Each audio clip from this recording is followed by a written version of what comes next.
Ito po guys, panoorin po natin itong dance performance po ng mga apo ni Inda na alam kong sobrang nagbigay po ng tuwa, nagbigay ng galak, nagbigay ng saya kay Inda, especially sa kanyang kaarawan po. Ito po yung Manalastas Teens, sila Kuya Noah, sila Ate Mika, si Kuya Rainiel, si Kuya Steve, and of course ang ating idol na si Kuya Luis. Ayan. So dito sa video po na ito is yung music po ng kanilang sinayaw is hindi na po ipinarinig ni Tech June kasi baka may copyright. Alam naman po natin sa YouTube medyo strict po talaga pagdating sa music. So may mga licensed music lang po sila, katulad na nga po nitong background music nito na pwedeng gamitin ng walang problema. Pero kapag mga sikat talaga na songs, like yung mga sinasayaw na songs, ay talagang merong copyright, kaya intindihin na lamang po natin. Pero maganda pa rin naman panoorin, no? And sumasayaw po yung mga bata. Ang mas nakakatuwa po dito kasi talagang si Luis po is parte ng pamilyang Manalastas. Talagang hindi siya na out of place. Kung ano pong ginagawa ng mga pinsan po niya or tinuturing niyang pinsan is ganoon din po yung ginagawa niya. And dito po kita po talaga yung tuwa ni Inda po dahil nga po sa sinayawan po siya ng kanyang mga pinakamamahal na apo.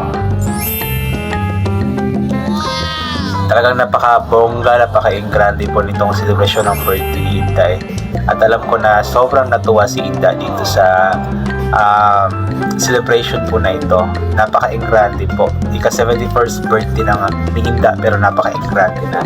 So siguro kapag 72nd birthday until kung ilang birthday man po, alam ko na mas lalong magiging masaya po yung celebration kasi talagang paghahandaan ito ng nila Tekram, ng Manalastas family. Ayun po.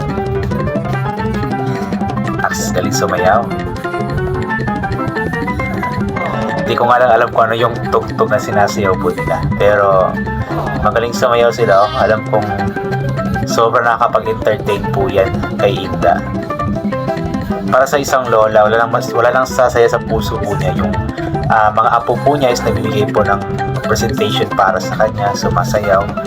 Yung mga lola po kasi, yung mga lolo natin, kapag nakita po yung mga apo nila na sumasayaw kahit sa school, sobrang natutuwa na po, sobrang masaya na. So how much more pa kaya kung para sa kanya mismo yung sayaw po. Ayan. Ito na naman po yung Manalastas Bullies. Let's give it up for the Manalastas Kids. Manalastas Kids. Ayan. Si Summer, si Jillian, di ko alam kung yung isang girl na nasa harap, di ko ba kilala yan. Sa likod si Travis Shan, si Nico, si JL, si Ramshan, si Bibi Benten, nandiyan si Bibi Benten, ang cute. Si Bibi Benten parang 2 years old pa lamang po si Benten, di ba? Pero alam mo yung magaling na po siya matalinong bata kasi mabilis nakakapag-catch up. Ang cute.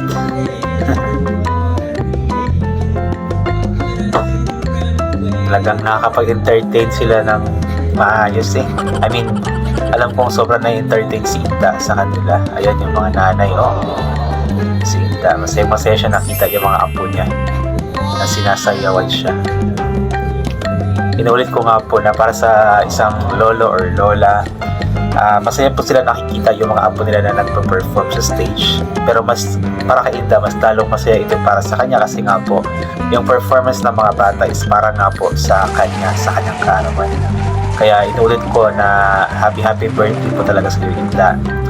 At nagpapasalamat kami or ako ng malaki sa iyo dahil nga po sa pagmamahal na ibibigay mo sa mga apo mo, sa mga anak mo, sa buong Manalastas family, especially po sa kay Kuya Luis na talagang itinuring mo siyang totoong apo, totoong kapamilya, totoong Manalastas at hindi mo siya out of place. Alam kong o ramdam ko po na mahal mo po talaga ang ating or ang aming Kuya Luis or si Kuya Luis.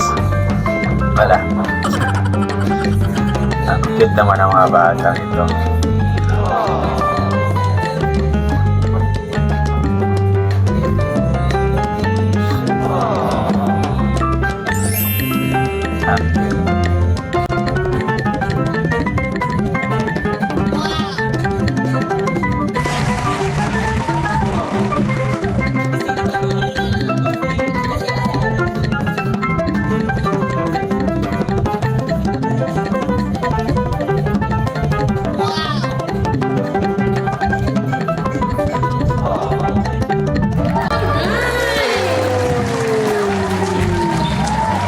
Tuwa naman yung mga bata. Kasi napanood niyo sa sa screen. Ayan, thank you so much.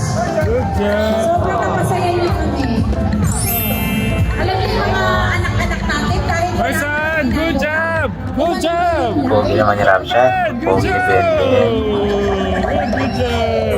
Gian, so good. Ganda ni Gian. My daughter, so good. Good job. Good job. Kuya Gabis, good job. Kuya Nico, good job. Good job, good job, good job. So yun nga po, yung presentation po ng Manalastas Teens tsaka Manalastas Bulilis or Manalastas Kids, ayan. So, ang nakakatuwa po doon kasi pagkatapos nga po nilang sumayaw is talagang pinuri po sila nila Tekram ng pamilya ng mga nila. Yun po yung pinaka-importante po doon, yung purihin po yung mga bata sa nagawa po nilang performance. Kasi walang para sa mga bata kasi masaya sa puso po nila na yung kanilang mga magulang, yung kanilang pamilya is sinusuportahan nga po sila. Yung hindi pinaliwala yung effort na ginawa nila, yung pagsayaw po nila. At yun, nakakatuwa lamang po din na talagang nagbigay sila ng oras, naglaan sila ng oras para magbigay ng presentation para sa kanilang lola na nag-birthday nga po ng ika-71st birthday. So, inulit ko nga po na wala nang sasepa sa puso ng isang lola na nakikita po ang kanyang mga apo na nagpo-present po sa stage. At ang pinakamaganda pa dito is yung presentation po is inialay po para sa kanyang ika-71st birthday. Kaya ramdam na ramdam ko po yung tuwa, yung saya po, yung galak ni Inda doon sa presentation po ng kanyang mga apo. So panoorin niyo po sa YouTube channel ni Tekram guys, kasi hindi lang yung mga bata yung sumayaw din po sila Tekram. At parang isinayaw po ng mga anak na lalaki ni Inda, si Inda of course. I believe yung pinakauna is si Tekporen, si Teklito, si Tekram, si Kuya Ryan. Yung isang kuya na hindi ko kilala, tapos si Tekjun, tapos yung panganay na apo na si Steve. Ayan. So panoorin niyo po sa YouTube channel ni Tekram guys. So yun po, I think hanggang dito na lamang po muna itong gagawin ko na reaction video. God bless po sa ating lahat at bye for na po.